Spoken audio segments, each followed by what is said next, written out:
আসসালামু আলাইকুম। প্রতি বৃহস্পতিবারের মতো আমি ওয়াহিদ আছি আপনাদের সাথে। আশা করি আপনারা সবাই ভালো আছেন এবং ভালোর সাথেই আছেন। লিসেনার্স, আজকের যে ঘটনাটা শেয়ার করব সেটা খুবই হৃদয় বিদারক এবং লোমহর্ষক ঘটনা। আশা করি পুরোটা সময় জুড়ে সাথেই থাকবেন। যাই হোক, আর বেশি কথা বাড়াবো না, সরাসরি ঘটনা শুরু করি। ঘটনাটা শেয়ার করেছেন আমার এলাকার এক চাচা। তার নাম মোহাম্মদ ইসমাইল। ইসমাইল চাচা আমাকে যেভাবে বলেছে আমিও আপনাদের তার মতো করেই বলছি। আমার নাম মোহাম্মদ ইসমাইল, বয়স 65। আমি যে ঘটনাটি আজকে আপনাদেরকে বলছি সেটা আমার নিজের সাথে ঘটে যাওয়া 1996-এ। আমি পেশায় ছিলাম একজন কৃষক। আমার চাষ করার মতো নিজের অল্প কিছু জমি ছিল। আমি নিজের জমি কাজ শেষ হয়ে গেলে অন্যের জমিতে বদলা দিতাম। আমার সংসারে অনেক অভাব ছিল। আমার পরিবারে সদস্য সংখ্যা 7 জন, বাবা মা, 2 ছেলে এবং 1 মেয়ে। এত কথা বলার কারণ হলো, না বললে আপনারা ঘটনা বুঝবেন না। যাই হোক, মূল ঘটনায় যাওয়া যাক। আমি প্রতিদিনের মতো বিলে গেলাম কাজের উদ্দেশ্যে। তখন ছিল চৈত্র মাসের গরম। আমি কাজ করতে করতে একটু ক্লান্ত হয়ে গেলাম, তাই ভাবলাম একটু জিরিয়ে নেব। তো আমি জমি থেকে উঠে একটা বড় সরা গাছের নিচে বসলাম। তো গরমের মৃদু বাতাসে আমার চোখ একটু লেগে আসলো। আমি গাছের নিচেই ঘুমিয়ে পড়লাম। ঠিক তখন আমার কানে একটা আওয়াজ আসলো, গম্ভীর কণ্ঠে, ইসমাইল, ইসমাইল। ডাক শুনে আমার ঘুম ভেঙে গেল। আমি আদো ঘুমে চোখে দেখলাম একজন বৃদ্ধ, গায়ে কালো পাঞ্জাবি ও কালো লুঙ্গি পরা এবং গলায় রং বেরঙের বড় বড় পুঁতির মালা,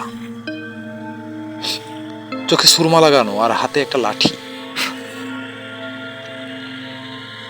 একটু অদ্ভুত মানুষ। আমি বললাম, চাচা কিছু বলবেন? সে কোনো কথার উত্তর না দিয়ে আমাকে বলল, তোর অনেক কষ্ট তাই না? তখন আমি একটু অবাক হলাম আর আমি বললাম, থতমত খেয়েই বললাম, কষ্ট সুখ নিয়েই তো মানুষের জীবন চাচা। তো আপনি কে? আপনাকে তো আগে দেখিনি এই গ্রামে। সে আমার কথার কোনো উত্তর না দিয়ে বলল, তোর এই অভাব দূর করার একটা উপায় আছে আমার কাছে।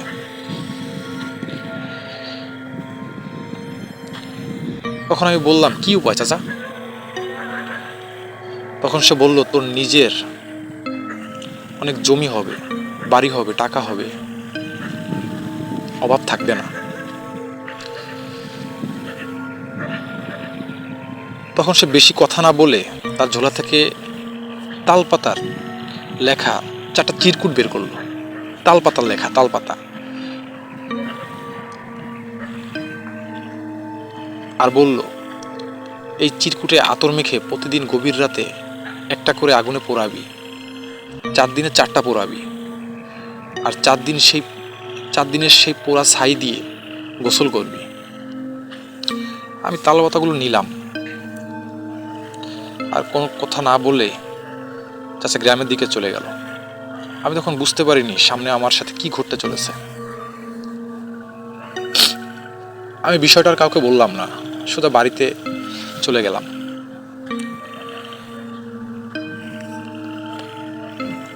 তারপর আমি রাতে একটা ফাঁকা ঘরে গেলাম তার কথা মতো কাজটা করার জন্য। আমার ভয় লাগছিল যে কি দিয়ে কি হচ্ছে। তখন রাত 1টা বাজে। তারপর আমি লোভের তাড়নায় কোনো কিছু না ভেবে সামনে একটা ল্যাম্প নিয়ে বসলাম প্রথম পাতাটা পুরানোর উদ্দেশ্যে। পাতায় আগে আতর, সুন্দরভাবে আতর লাগিয়ে নিলাম, এপিট ওপিট সুন্দরভাবে আতর মাখিয়ে দিলাম। তখন আমি খেয়াল করলাম আমার ঘরটা একটু বেশি অন্ধকার হয়ে গেছে, কিন্তু আমি তো বুঝতে পারিনি আমার জীবনের খুব খারাপ সময়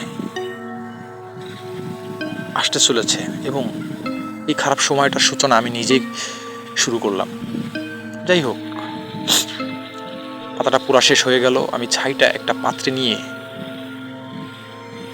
শোবার ঘরে যেয়ে ঘুমিয়ে পড়ি। দ্বিতীয় রাতে দ্বিতীয় পাতাটাও পুরানোর জন্য সেই ঘরে গেলাম।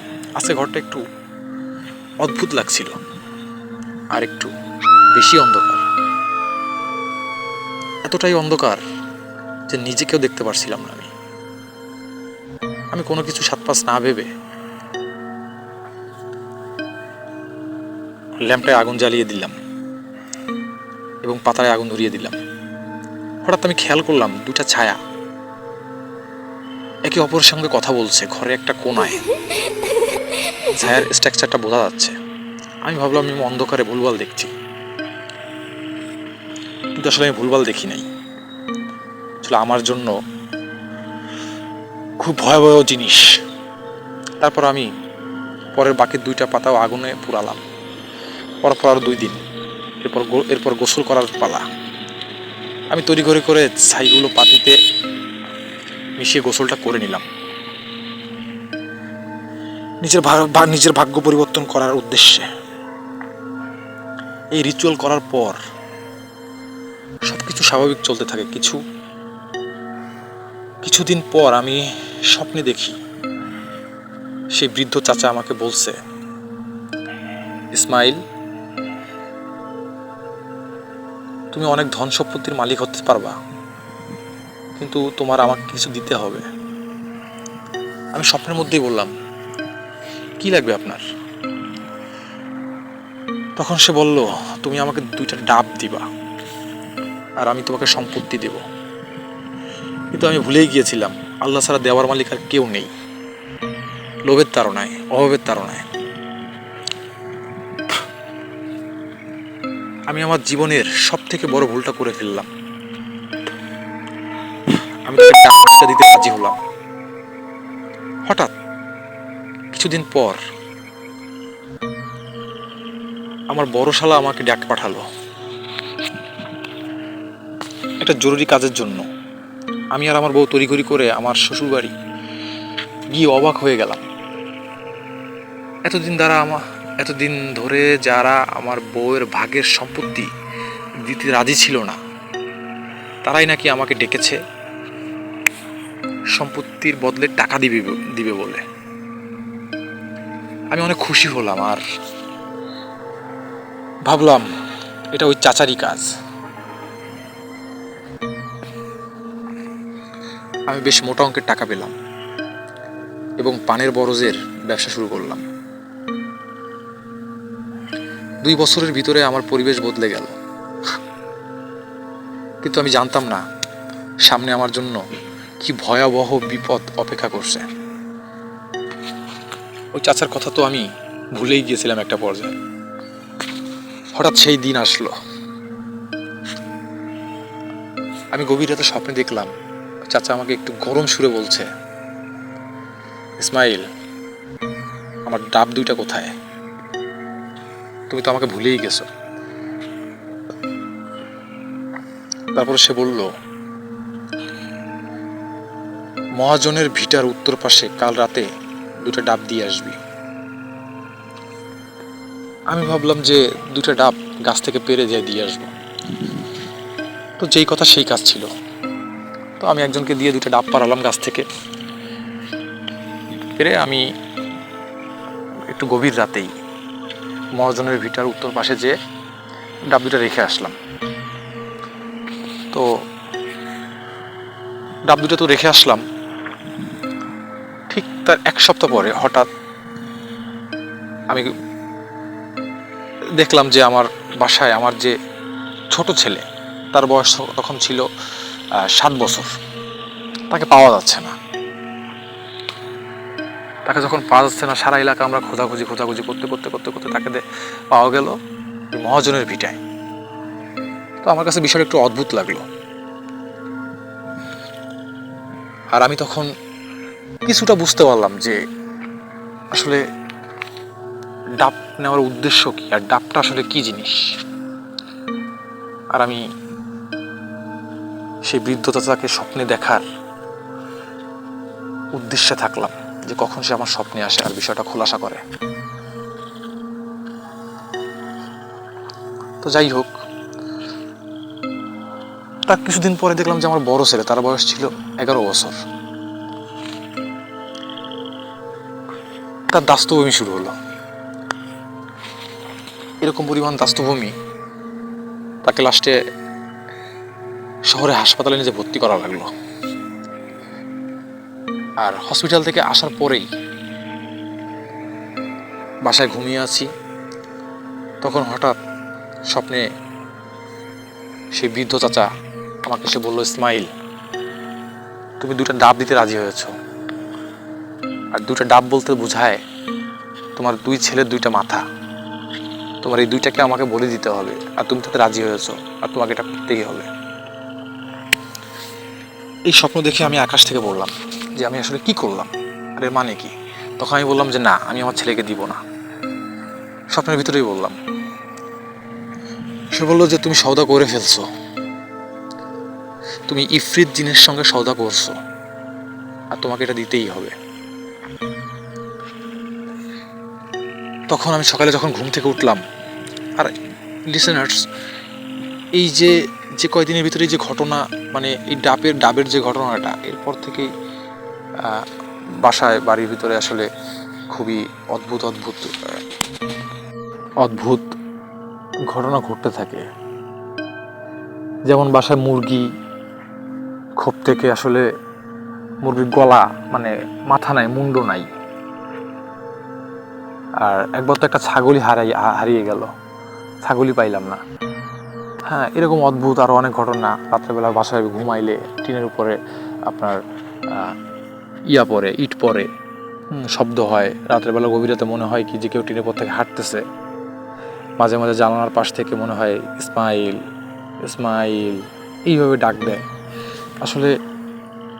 আর লাস্ট যে স্বপ্ন দেখলাম, এই দেখার পরে আমার আসলে আর জীবনের, মানে লোভের কারণে আমি কি করলাম, এটা ভেবে আমি আসলে খুব, মানে আসলে যে টাকা পয়সা সম্পত্তি, এদের আমি কি করব। আমার ছেলে, 2টা ছেলে, একটা মেয়ে, আমার যে 2টা ছেলে যদি ওরা নিয়ে যায়, তাহলে আমি টাকা দিয়ে কী করব। টাকা পয়সার যা আছে তো এদের জন্যই আমি চাইছিলাম। তো অ্যাট লাস্ট আমি আমার এক বন্ধুর সঙ্গে এইটা বিষয়টা পরামর্শ করি, তাকে সব ঘটনা খুলে বলি।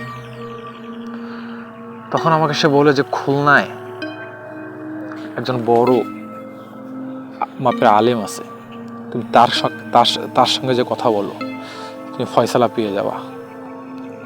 তবে আমি সেই বন্ধুকে সাথে নিয়ে আমি সেই হুজুরের কাছে, বড় আলেমের কাছে আসি। আসার পরে তাকে আমি বিষয়টা খুলে বলি। তখন বলে, সে হুজুর বলল আমাকে যে ইসমাইল, সে একজন বুজুর্গ মানুষ, যে ইসমাইল, দুনিয়ার বুকে আল্লাহ ব্যতীত কারোর কাছেই আসলে চাওয়া ঠিক না, এটাকে শিরিক বলে। আর তুমি সেই কাজটাই করছো। একে তো শিরকের গুনাহ করছো, 2 তুমি ইফরিত জিনের সঙ্গে তুমি তোমার 2টা ছেলের জানের সওদা করছো, যার কারণে আজকে তোমার পরিবেশ এই। তো তুমি যেটা করছো সেটা তো ভুল করছো, কিন্তু আমি দেখি যে এটার থেকে তোমাকে মুক্তি দেওয়া যায় কিনা। তখন আমি তার কাছে খুব নুয়ে পড়লাম যে হুজুর, আপনি আসলে, আমি চাই না আমার 2টো ছেলে মারা যাক বা আমার 2টো ছেলেকে নিয়ে যাক। আমি চাই, আমার টাকা পয়সা কিছুই দরকার নাই। আমি চাই আমি আমার ছেলে সন্তান নিয়ে আমি ভালো থাকি। আমি টাকা পয়সা, আমি কোনো কিছুই চাই না। তখন হুজুর বললো যে তুমি অমুক দিন আসো। একটা দিন দিল, সেদিন আসো। সেদিন আমি আসনে বসবো এবং এই জিনকে হাজির করব। তখন ঠিক তার সেই সময় মতো আমরা আবার গেলাম। খুলনায় যে সে হুজুরের কাছে আবার গেলাম।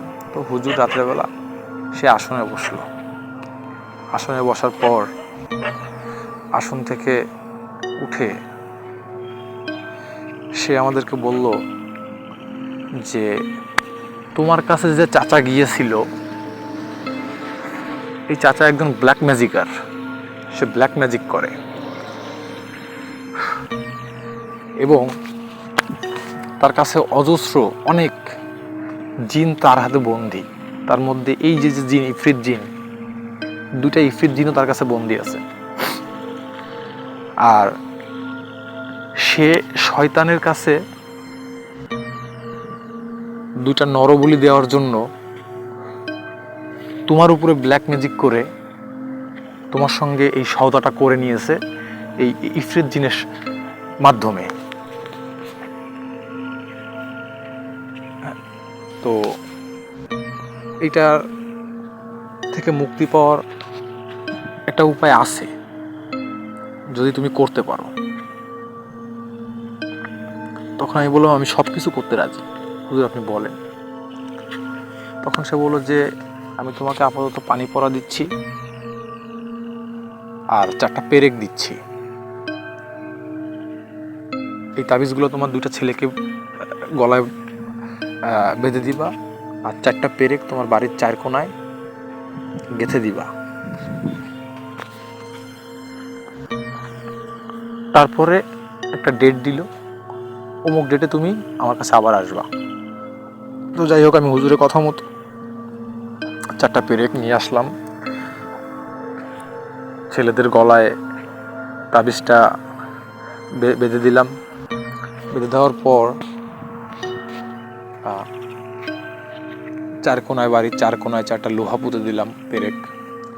দেওয়ার পরে নির্দিষ্ট যে টাইম দিয়েছিল সেই টাইমে আমি তার কাছে গেলাম।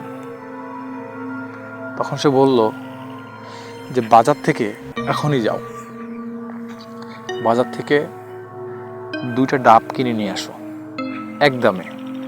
যদি 2টা ডাব যদি তোমার কাছে 20,000 টাকাও চায় তাও তুমি কোনো কথা বলবা না। 2টা ডাব তুমি যে দামে হোক তুমি একদমে কিনে নিয়ে আসবা। আর একটা গামছা কিনে নিয়ে আসবা একদমে, যে কয়টাকে বলে সে। তো আমি তাড়াহুড়া করে চলে গেলাম। 2টা ডাব আমি কিনে নিয়ে আসলাম একদমে তার কথা মতোই। একটা গামছা কিনে নিয়ে আসলাম, সুতির গামছা। তো আনার পরে হুজুরের কাছে দিলাম। হুজুর 2টা ডাব ওই গামছায় মোড়ালো। মুড়িয়ে সে তার উপরে আতর ছিটালো, তারপরে আপনার গোলাপ জল ছিটালো, আর কিছু কিছু রিচুয়াল সে করলো। করার পরে আমাকে বলল এই ডাব 2টা একটা নৌকায় করে ত্রিমোহনা, যে নদীতে ত্রিমোহনা আছে সেই ত্রিমোহনার মাঝখানে নৌকায় করে যে সেখানে এই ডাবটা একটা দাও নিয়ে যাবা, নিজের ডাউটা 2টা 2 কোপে কেটে ফেলবা। কেটে ফেলে যে পানিটা হবে এই পানিটা ওই 3 মোহনার পানিতে মিশিয়ে দেবা। তারপরে দেখা যাবে আল্লাহ যদি তোমাকে মাফ করে এর মাধ্যমে। তো আমি তার কথা মতো মোটামুটি নিয়ে গেলাম। তখন সে বললো যে তুমি যখন 3 মোহনায় যাবা তোমার সামনে অনেক বিপদ আসবে, কিন্তু কোনো বিপদে তোমার কোনো ক্ষতি হবে না। তুমি যাবা, তুমি কাজটা করবা, তোমাকে তারা বাধা দেওয়ার চেষ্টা করবে। তো আমি তার কথা মতো গেলাম।